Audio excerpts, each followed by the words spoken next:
الحمد لله و الصلاة و السلام علی رسول الله صلی الله علیه و علی آله و اصحابه و من والاه. دوستان عزیز، السلام علیکم و رحمت الله و برکاته. با برنامه سوال جواب هر یک شما را خوش آمدید میگوییم و امروزه مسئله یکی از مسئله های خیلی مهم که اکثریت شاید به این اهمیت نمیدهند و به یکی از بزرگترین عبادت ما و شما تعلق دارد. این مسئله شاید آن را باطل میکند یا شاید آن را درست میکند. همین مسئله را امروز به همین سوال جواب میگردانیم. بسیاری ها میپرسند و پرسیده ایستادند. دیروز یکی از نفرها پرسیدند که رعایت کردن تجوید قرآن، یعنی با قاعده های قرآن تلاوت کردن قرآن، حکمش چی است؟ آیا امروز بسیاری از نفرها قرآن را با رعایت تجوید نمیخونند، تلاوت نمیکنند؟ آیا تلاوت آنها درست است؟ آیا ثواب میگیرند آنها؟ یا آنهایی که امروز در نماز شما تصور کنید سوره فاتحه است، ما باید سوره فاتحه خوانیم، ضم سوره کنیم، تجوید رعایت کردن نمیشود، یا مخرج های حرف های آن خصوصیت هایی که زبان عربی دارد که قرآن ما و شما با همین زبان عربی نازل شده است، آن را رعایت نمیکنند. نماز آنها چی میشود که این عبادت بزرگ و اساسی ما و شما است؟ اولا اینکه ما و شما میدونیم حدیث های خیلی زیاد است در فضیلت تلاوت قرآن که بنده مؤمن را پیامبر صلی الله علیه و سلم خیلی بسیار تشویق و ترغیب کردند به تلاوت قرآن. از جمله یکی از حدیث های صحیح پیامبر صلی الله علیه و سلم میگویند خیرکم من تعلم القرآن و علمه. بهترین شما همان نفری که قرآن را خودش میآموزد و همچنین به دیگران چیکار میکند؟ میآموزاند، به دیگران نیز تعلیم میدهد قرآن را. بهترین ما و شما همان نفرهایی که از اهل قرآن هستند. همچنین باز در دیگر حدیث ها آمده است که پیامبر صلی الله علیه و سلم میگویند اهل قرآن، یعنی آنهایی که قرآن را بسیار تلاوت میکنند، قرآن را حفظ میکنند، اهل قرآن اهل الله، اهل خاصه الله هستند. یا همچنین پیامبر صلی الله علیه و سلم در حدیث دیگری خود میفرمایند که اقرأوا القرآن فانه یأتی یوم القیامة شفیعا لاصحابه. شما میگویند قرآن را تلاوت کنید، زیرا اینکه قرآن روز قیامت صاحبش را شفاعت میکنند. خب چنانه که گفتیم زبان عربی خصوصیت‌های خودش را دارد و قرآن را ما باید چنانه که به پیامبر صلی الله علیه و سلم نازل شده است همچنین تلاوت کنیم. الله تعالی در سوره مزمل آیه 4 میفرماید ورتل القرآن ترتیلا. الله میگوید و تو قرآن را با ترتیل تلاوت بکن. چنانه که از مادرمان عایشه رضی الله عنها روایت شده است میگویند وقتی در تفسیر همین آیت میگویند تلاوت پیامبر صلی الله علیه و سلم چگونه بود؟ عایشه میگویند کان یقرأ القرآن حرفا حرفا و کان یقف عند کل آیه.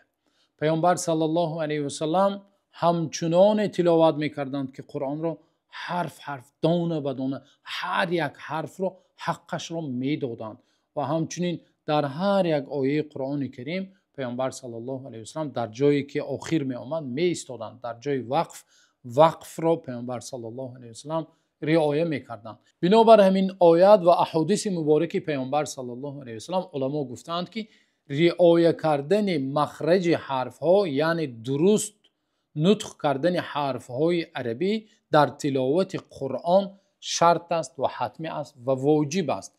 انسان اگر شما تصور کنید حرف های عربی هست که آن را اگر تغییر دهد یا درست اگر نطق نکند معنای قرآن غلط میشد، معنایش ویران میشد. برای همین رعایت کردن آن چی است؟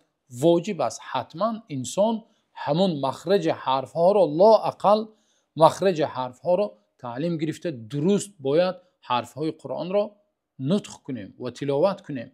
اما کمتر مدش را زیاد کشیدن یا کمتر کم کشیدن یا غنه را زیاد غنه کردن و کمتر غنه کردن، این احکام تجوید مستحب است حکمش. و گمان میکنم که در عصر حاضر دیگر برای یگان نفر قریب بهانه نمونده است که امروز گوید که من تجوید را تعلیم گرفته نمیتوانم، من زبان عربی یا حرف های عربی را خوانده نمیتوانم. امروز الحمدلله شرایط هست و نفرهایی که تعلیم میدهند الحمدلله خیلی زیاد هستند.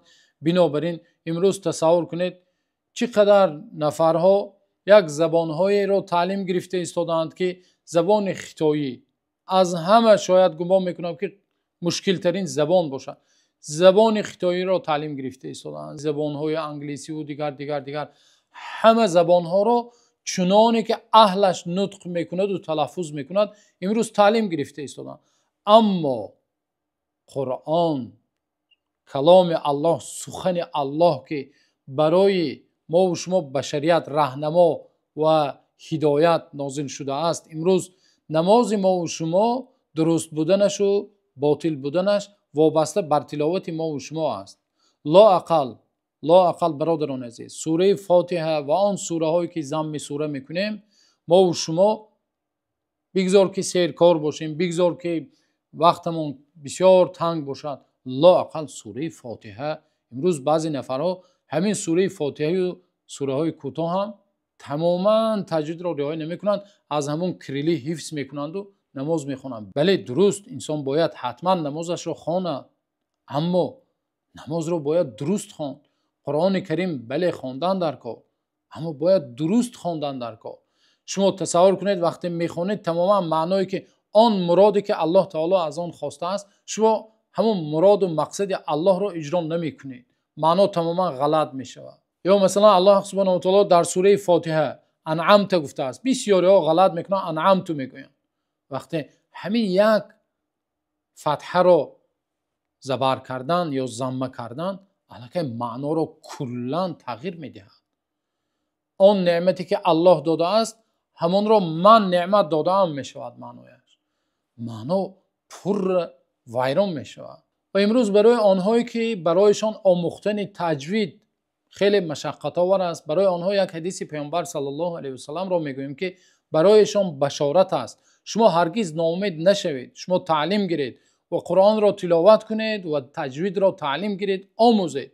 پیامبر صلی الله علیه و سلم در حدیث صحیح خود میفرمایند الماهر بالقرآن مع السفرة الكرام البررة والذي يقرأ القرآن ويتتعتع فيه وهو عليه شاق له اجران.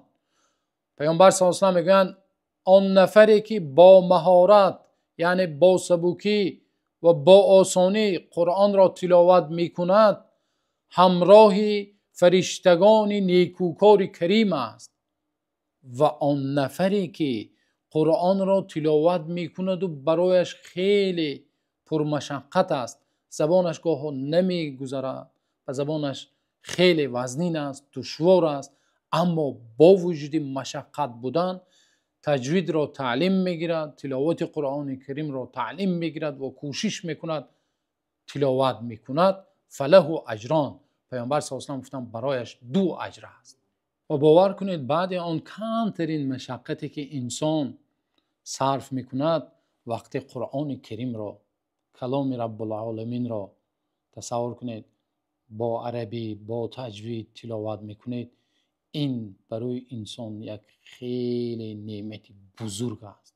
این یک نعمتی است که یک بحری است که انسان هر لحظه غمگین می شود، هر لحظه قلبش محزون می شود. از این بحر الله، از این نعمت بزرگ الله که داده است، وقتی تلاوت می کند دلش گشوده می شود، آرام می شود، خوشحال می شود. تصور کنید الله تعالی با ما و شما صحبت می کند، با صحبت الله شما بهره می گیرید، با صحبت الله حیات ما و شما پر نور می گردد. الله در قرآن کریم می فرماید آنهایی که قرآن کریم را تلاوت می کنند، ببینید الله چی می گوید، ان الذين يتلون کتاب الله، آنهایی که کتاب الله را تلاوت می کنند و آنهایی که کتاب الله را تلاوت می کنند آنها واقعا حقش را چنانی که شایسته است داده تلاوت می کنند، یعنی با رعایت تجوید تلاوت می کنند اولئک یرجون تجارتا لن تبور. الله میگوید آنها از الله یک تجارتی که هرگز خسارت نمییابد آن را منتظر هستند. این تجارت با الله است. این تجارت با یک شخص نیست که و یک شخص با آیا باوری ناک است یا نیست. این تجارت با ذات بزرگی است که تمام کائنات در دستش است. بنابراین الله سبحانه و تعالی را دعا کنیم که البته چنانی که برای هر یکی ما و شما معلوم است، قاری های قرآن ما و شما تمام کشورهای شوروی را ما تاجیک ها با قاری های ماهر تامین میکنیم. اکنون تصور کنید شما از همان کشور باشید و تجوید قرآن را شما ندانید، قرآن کریم را تلاوت کردن نتوانید. اینقدر ما قاری های زیاد داشته باشیم و اما بعضی نفرها تجوید را بیخبر باشند، از تجوید تعلیم نگیرند، قرآن کریم را تلاوت کردن نتوانند. الله سبحانه و تعالی را دعا میکنیم که الله همه عبادت های ما و شما را به درگاهش قبول فرماید و همه تلاوت های ما و شما را چنانه که از زبان پیامبر صلی الله علیه و سلم وعده داده است اجرها و حسنات ها در هر یک حرفش الله سبحانه و تعالی برای ما و شما نوشته گرداند. تا نوار آینده الله نگهبانتان باشد.